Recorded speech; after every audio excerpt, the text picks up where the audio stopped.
Di perusahaan, Minhui sedang bersama Chow, dan saat itu Chow terlihat sangat bahagia. Ia membuat Minhui curiga jika Chow sudah memiliki pacar saat itu. Di perusahaan juga terdapat karyawan baru. Dia adalah asisten Ding. Di sisi lain, Shin-Ki sedang bertemu dengan Pa Cheng. Mereka sedang membicarakan perihal proyek baru milik perusahaan Cheng. Proyek tersebut hampir membuat Shin-Ki tertarik. Namun ia tidak gegabah dalam mengambil keputusan. Di saat yang bersamaan, Minhui dan Chow juga berada di restoran yang sama dengan Shin-Ki. Mereka diundang oleh Ding untuk menyambut asisten barunya dengan makan bersama. Namun Ding malah bersikap cabul pada asistennya tersebut. Minhui yang melihatnya langsung berusaha menyelamatkan Mei Mei asisten baru itu. Tapi Minhui malah mendapat cemoohan dari Dinding. Bahkan dikatai sok suci, karena melahirkan anak yang tidak tahu siapa ayahnya. Kejadian tersebut bersamaan dengan Shin-Ki yang baru saja keluar dari sebuah ruangan. Dan ia yang mendengar cemoohan itu langsung memberikan Dinding pelajaran. Minhui kemudian mengejar Shin-Ki untuk mengucapkan terima kasih.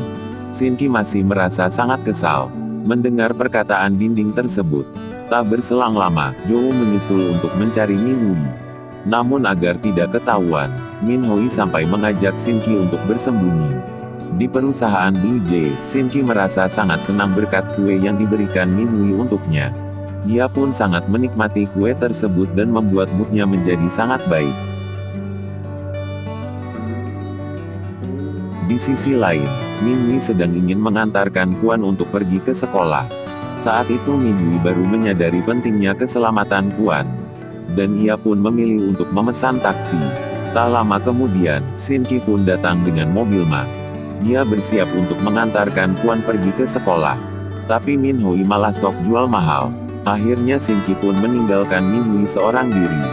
Kemudian Shin-Ki yang sedang dalam perjalanan berniat untuk menjemput Minhui. Sebab mereka ada janji untuk pergi ke rumah sakit. Hal tersebut dipergoki oleh Ding bersamaan dengan Minhui yang tidak sengaja menempel pada Shin-Ki di dalam mobil. Kejadian itu pun langsung difoto oleh Ding. Namun Ding tidak mengetahui jika pria yang menjemput Minhui adalah Shin-Ki. Kejadian di mobil itu membuat Minhui dan Shin-Ki menjadi salah tingkah.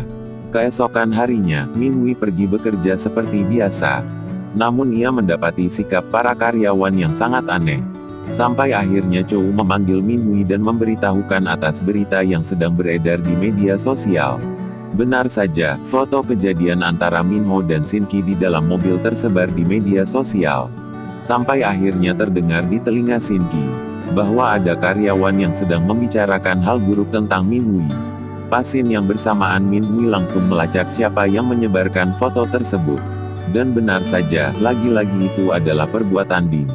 Tak berselang lama Shin-Ki menemui Minhui. Ia protes atas berita yang sedang beredar. Sebab hal itu akan mempengaruhi Kuan. Shin-Ki tidak ingin ada yang menjelekkan anaknya. Sikap Shin-Ki tersebut dilakukannya karena ia tidak mengetahui siapa pria yang bersama Minhui. Dan betapa terkejutnya melihat ternyata pria tersebut adalah dirinya sendiri. Saat itu juga Shin-Ki baru mengetahui jika pelaku penyebarannya adalah Ding. Kemudian Ding sedang kumat penyakit cabulnya.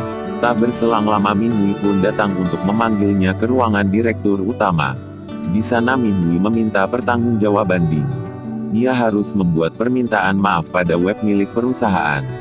Jika tidak maka Minhui akan keluar dari perusahaan. Hal tersebut sempat membuat direktur utama takut. Namun Ding malah memberikan harapan pada Pak Direktur Utama perusahaan. Jika ia bisa menggantikan Minhui dan mengambil hati Shin-Ki. Setelah itu dengan tingkat kepedean yang tinggi Ding menemui Shin-Ki di perusahaannya, dan ia mengatakan bahwa ia ditunjuk oleh Pak Cho untuk menggantikan Minhui. Saat itu Shin-Ki berakting dengan sikap seolah mendukung pernyataan Ding. Tapi sesampainya di basemen, Shin-Ki membuat Ding mengingat mobil siapa yang saat itu menjemput Minhui. Hal tersebut membuat Ding sangat ketakutan, dan akhirnya ia bersedia membuat surat permintaan maaf. Di rumah Minhui merasa sangat senang dengan hal yang dilewatinya. Selama sehari itu ia juga bersyukur dengan keberuntungan yang berpihak padanya. Tak hanya itu, ia juga berterima kasih pada rekan kerjanya. Dan ternyata, Shin-Ki juga ingin Minhui mengucapkan terima kasih untuknya. Karena hal yang sudah ia lakukan untuk minggu ini.